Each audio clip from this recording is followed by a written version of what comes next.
The New York Knicks have been linked to two big man via trades. We're going to break that down on today's video. Also, we have some new information regarding Precious Achiuwa, his free agency, and potentially coming back to the New York Knicks. Before we dive into the latest news and rumors surrounding the New York Knicks, subscribe to the channel. We put out free videos every single day, and we are in a sub-battle with Boston Celtics today. Another NBA channel here at Chat Sports. They're beating us right now in subscribers picked up this month, and I hate the Celtics, and I hate losing. And I know you do too. So if you want free videos every day, you hate the Celtics, subscribe right now.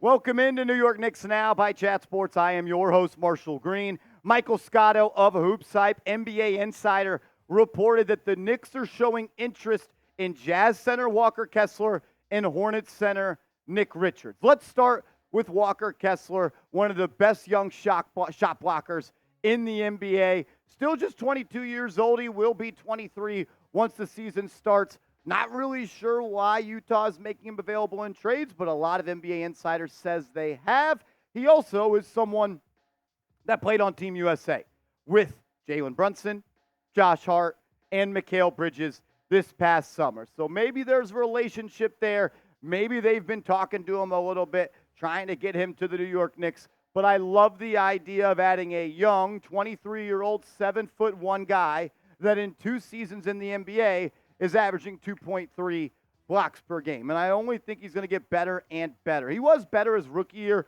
compared to his sophomore campaign. The points per game went down. The rebounding went down.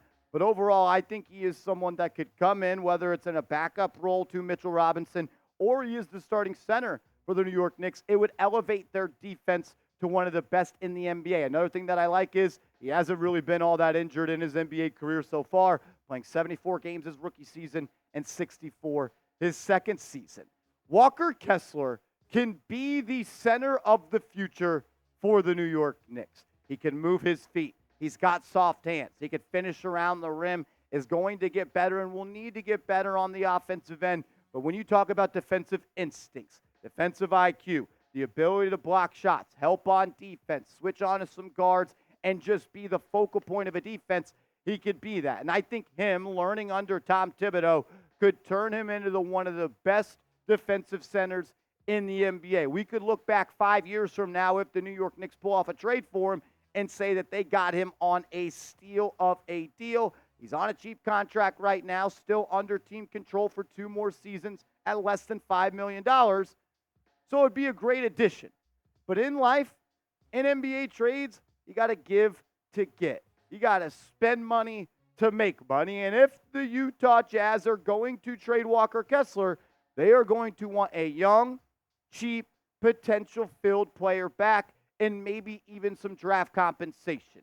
I think that a package starting with Miles McBride is the only thing that the Utah Jazz would want from the New York Knicks. And I would hate to trade Deuce McBride. The evolution in his game, the growth, the maturation, the progress we've seen in just the last 12 months cannot be ignored. But if I'm trying to go out and trade for a good player, I have to get a good player in return. This year, Deuce really showed that he is a valuable piece, not just contract-wise and how much he's being paid, but production-wise and what he does on the hardwood.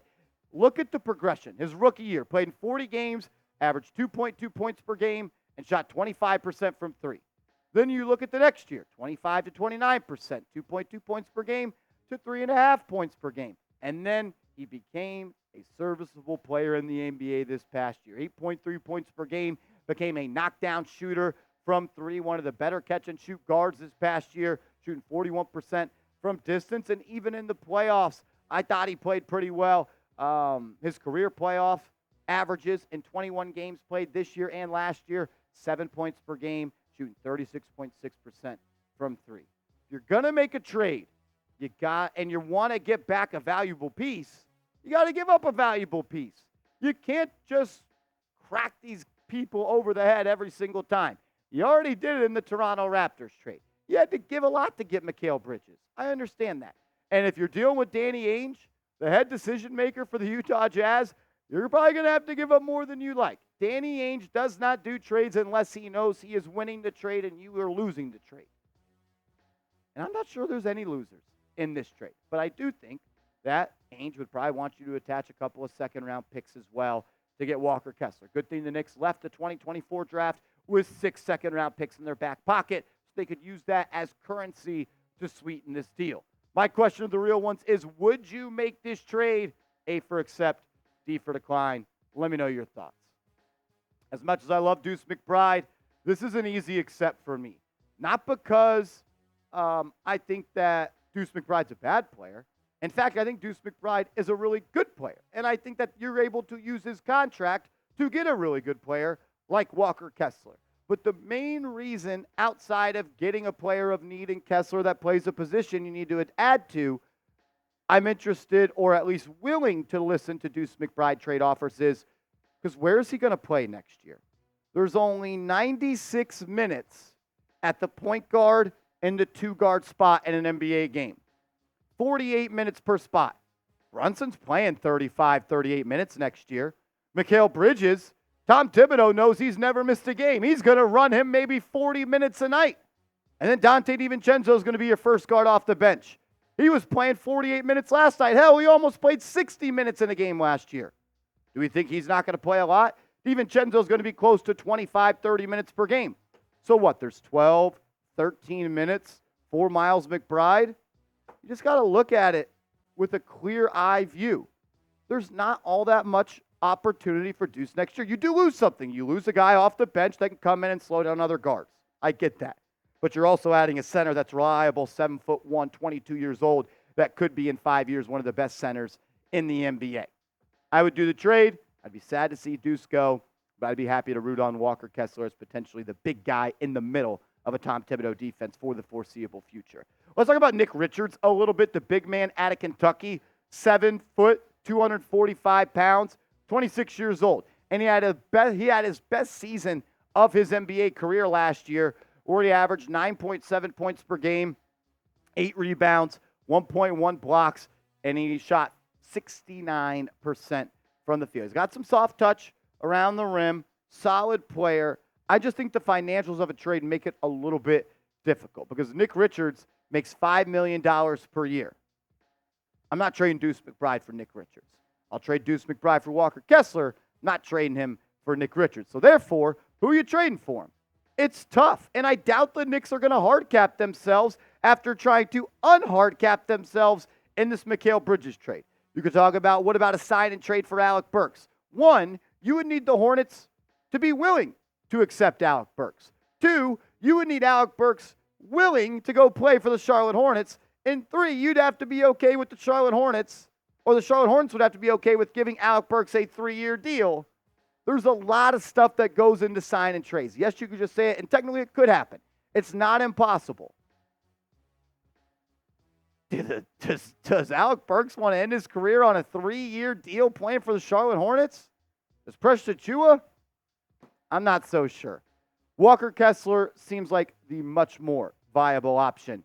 But I'll leave it up to the audience to decide. Pick a big man. Walker Kessler, Nick Richards, let me know. It's Walker Kessler. It's not close. The way to get a Richards trade done is a little bit more tricky. I'm also not willing to give up Deuce for him. I'd give up Deuce for Walker Kessler, and I think Kessler is a much better player. Richards is a bench big. Kessler is a starting center. That's what I would do. Latest on Precious Achiuwa as we close the show. Ian Begley of SNY, check him out, does awesome work. He reported that there is interest from several contending teams to sign Achiuwa, but Precious is still open to returning to the Knicks. The New York native, grew up, I believe, in the Bronx, had his family at almost every game in MSG. He's a New Yorker through and through, and it sounded like he really liked playing for the New York Knicks. Fred Katz of The Athletic said this, quote, "One name to watch is Precious Achiuwa, the unrestricted free agent who filled in admirably as a backup center and power forward for the Knicks this past season. New York chose not to extend a qualifying offer to Achiuwa, which would have made him a restricted free agent, but made that decision purely because it was better for the team's cap flexibility. The Knicks are leaving open the possibility of re-signing Achiuwa. Were Achiuwa to return, he would play behind Robinson." I thought that was the most important part of that quote. He said if Achiuwa returns, he's going to be that backup center for Robinson. And the New York Knicks, they own the bird rights to Achiuwa, so they can they can pay him whatever he needs to be paid because they own his bird rights. They just can't go past that first apron because the Bridges trade has not been tweaked. It will, so you could pay him whatever it takes. At this point, if it doesn't affect your salary cap and it keeps you with the non-taxpayer mid-level exception, why would you not re-sign Precious Achiuwa? Bring him back. You need him. Off the bench. He played really well for you. And when you had to insert him in the starting lineup, when there were some injuries, he played damn well. In 18 starts this year for the New York Knicks, the guy averaged 13 and 10 with 4 offensive rebounds, 2 blocks, and a steal per game. Is he undersized? A little bit, 6'9". Does he get bullied a little bit by bigger centers? Absolutely. But I thought he did a damn good job on Joel Embiid as well as OG Anunoby in that Game 4 when Hartenstein essentially got benched and Mitchell Robinson did not play. I like the versatility on defense, like the dog, like the aggression, the physicality, the shot blocking from the weak side. I think he's only going to get better and better. And I think you could run a 5-4 duo of Achiuwa and OG Anunoby at the same time and be perfectly fine on defense. We saw that in Game 4 versus Sixers. I would re-sign Achiuwa, and then I would go give my taxpayer mid-level exception to Kyle Lowry, and then I'd also have Walker Kessler on this team. If you want the Knicks to re-sign Precious Achiuwa, hit that thumbs up icon. Let's speak it into existence. Like the video if you want to see the big sneeze back in the Big Apple. Make sure you are following me over on social media. I'm on Twitter. I'm on IG. Same handle, @MarshallGreen. Hit me up over there, and let's go Knicks.